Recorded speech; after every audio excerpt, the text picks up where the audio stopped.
These are the 20 craziest moments in football history. And first up, this goalkeeper decided to perform a magic trick to distract his opponents before taking a crucial penalty. Can he add to it? Stop by Guzman! And it actually worked. But it wasn't as crazy as number 19, when Hulk launched an absolute rocket from 40 yards.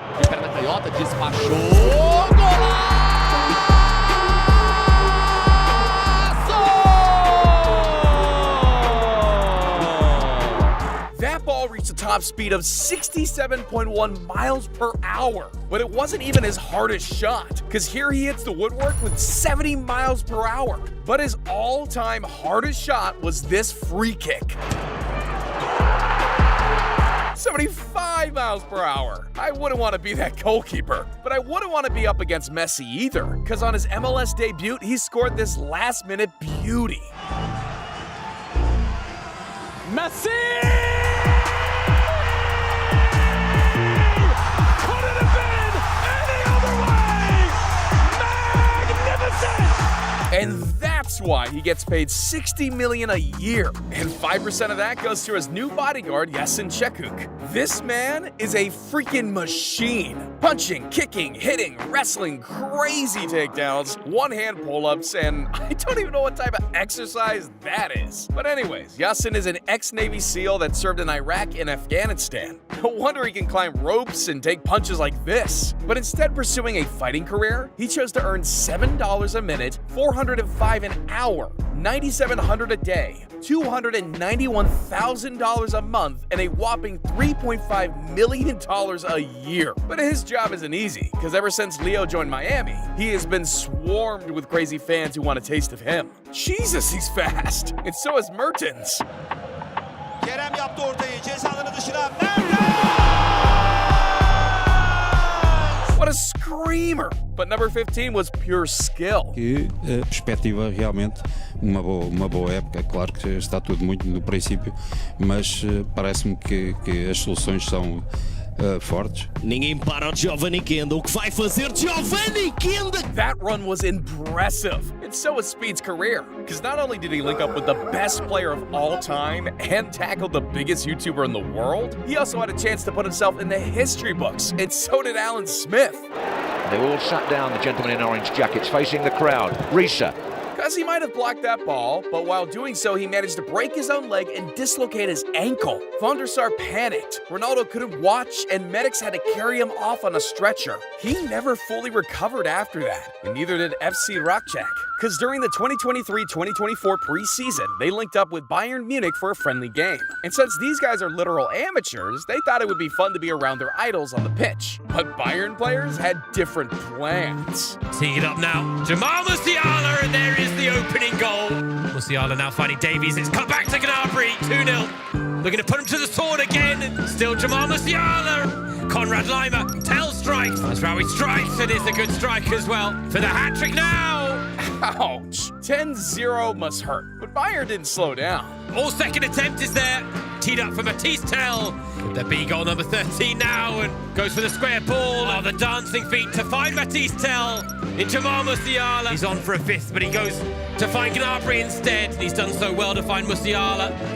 Round the keeper for his fifth. And they with a first goal of the second half. Knocks it around the corner for Mane. Bayern finally have goal number 20. Come on, 20-0 is just brutal. And they eventually scored 7 more. I don't think these guys should quit their day job just yet. But did you know that Mario Balotelli almost became a pig breeder? Let me explain. Everyone knows Super Mario is a bit of a lunatic. Crazy haircuts, provocative celebrations, and much more. But during his season at Milan in 2013, he surprised the internet once again when he introduced his new pet, Super the Pig, named after himself, obviously. And strangely enough, the pig seemed to be his good luck charm. He scored one goal after the other, and Milan fans were happy with him. But besides his success in Italy, Mario wanted to put his skills to the test one last time in the Prem. So when Liverpool came knocking, he immediately hopped on a flight to the UK. But it wasn't just Milan that Balotelli was leaving behind, because his pig was not allowed to enter Britain unless he registered himself as a breeder. Mario was heartbroken and did everything he could to get his pink buddy across the border. But the the UK government wouldn't give in, and all this drama heavily affected his performance on the pitch. He didn't manage to find the net in his first 12 games for the Reds, and even the media started speculating that Mario couldn't score without his pink friend by his side. So after only one very disappointing season at Liverpool, with just one goal to his name, he was sent back on loan to Milan, where he was reunited with Super. But we've made it to the top 10. So we've got some of the craziest moments you'll ever see coming up. And we're kicking it off with this gorgeous kick. Grande área pelo Wendel. O Luca vai esperando, controlou. Chapéu, mandou golaço!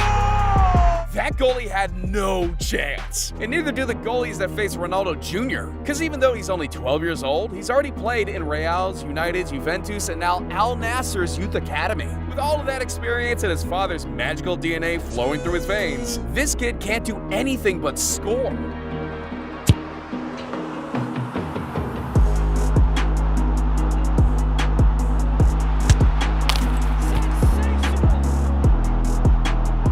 Now, as beautiful as that bicycle kick might have been, it's a lot harder to do it in an actual game. They've got a shot. Viafania. Debussy. And the spectacular effort by Brian Fernandes. That's pure skill. But during the 2006 World Cup between Portugal and the Netherlands, it was all about violence. The lineup was incredible. Ronaldo, Figo, Deco, Van Persie, Robin, Schneider, and Van der Sar. But what was expected to be a game full of beautiful goals ended up in a battlefield. One heavy challenge after the other, and Ronaldo was even subbed off after suffering multiple outrageous tackles. But that didn't change anyone's temper, and the players continued tackling each other, resulting in 16 cards, including 4 reds. That game has gone down in the history books as the Battle of Nuremberg. But one battle that's even crazier is the sign battle that fans are having nowadays. I mean, just look how creative they're getting. This girl is just desperate for Ronaldo's attention. This fellow wants to trade his mom for Messi's shirt. And these two fans are competing to get Salah's. But the weirdest sign ever made must have been made for Alvarez. Because for some reason, the treble and the World Cup winner ended up giving away his shorts? Like, what the heck was on that sign? I just gotta know. And I also need to know who this kid is.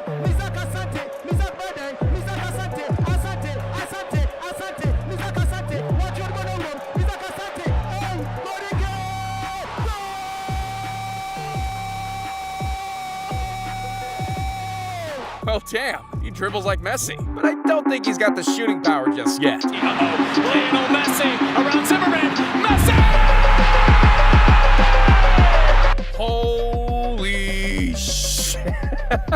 He keeps surprising me. But not all moments in this video are as wholesome, because what Kurt Zouma did shocked the entire world. In the case of Kurt Zouma, it was the kicking of the cat in the abdomen and slapping it in the head. And the fact he tricked his cat like that and his brother's filming it and he thinks it's all okay, that is really upsets me, actually. Yeah, the once so beloved West Ham defender found himself in really hot water after a clip of him kicking his own cat emerged online. His reputation changed overnight. He pleaded guilty for abusing his cats, was given 180 hours of community service, and a £9,000 fine. On top of that, Adidas dropped their partnership. West Ham also fined him £250,000, and both his cats were taken away from him. And despite him apologizing multiple times,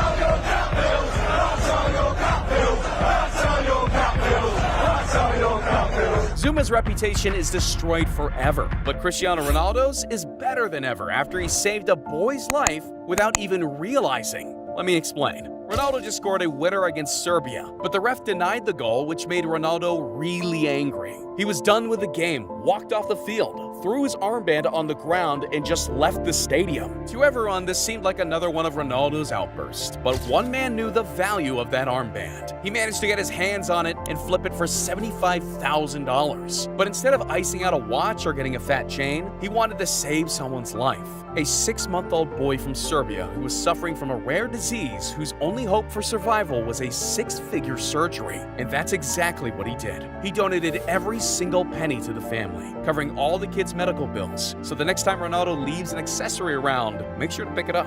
But we finally made it to the craziest moment in football history. The day an amateur player lied and convinced Southampton he was a pro player and made his debut in the Premier League. Meet Ali Dia. This striker from Senegal has been on the cover of countless newspapers all around the world. Back in 1996, Southampton coach Grammy Souness received a call from George Weah, a legendary Milan striker who had just won the Ballon d'Or. He told him about his talented cousin, Ali Dia. Played with George Weah at Paris Saint-Germain, and last year he was playing in the second division in Germany. And we said come down and train with us for a week or so and see what's what, so we're looking. And that's what happened. A young kid from Senegal with no professional football experience whatsoever joined an official Premier League team. He claimed to have played for the Senegal national team just a few days before flying to the UK. He even scored 2 goals, he said. The Southampton coach was convinced, grabbed his pen and paper, offered him a contract, and a couple days later, Ali Dia strapped up his boots to make his official debut in a stadium filled with thousands of fans. Dia played 53 minutes that day and even managed to launch a shot on goal. But in the 85th minute, Grammy Souness realized Dia ran around the pitch like Bambi on ice and subbed him off. His performance raised eyebrows, but Dia stuck to his story. He told me that George ring him and said that I'm a good player. I'm not afraid to tell that I'm a good player. I can prove that. I'm going to prove that. So George Weah did ring Graham Souness? Personally, like I told you, I don't really know. But the lie wouldn't last much longer, and people found out he actually played for Blythe Spartan, a tiny club struggling in the 6th league. Next thing I knew, I was watching him on Match of the Day and watched him playing for Southampton, which was, pretty unbelievable at the time. So yeah, with 53 minutes of playtime on the highest level and the whole world knowing you lied yourself into Southampton, Dia pulled a Houdini and disappeared from the spotlights. It's been a mystery where he has gone ever since.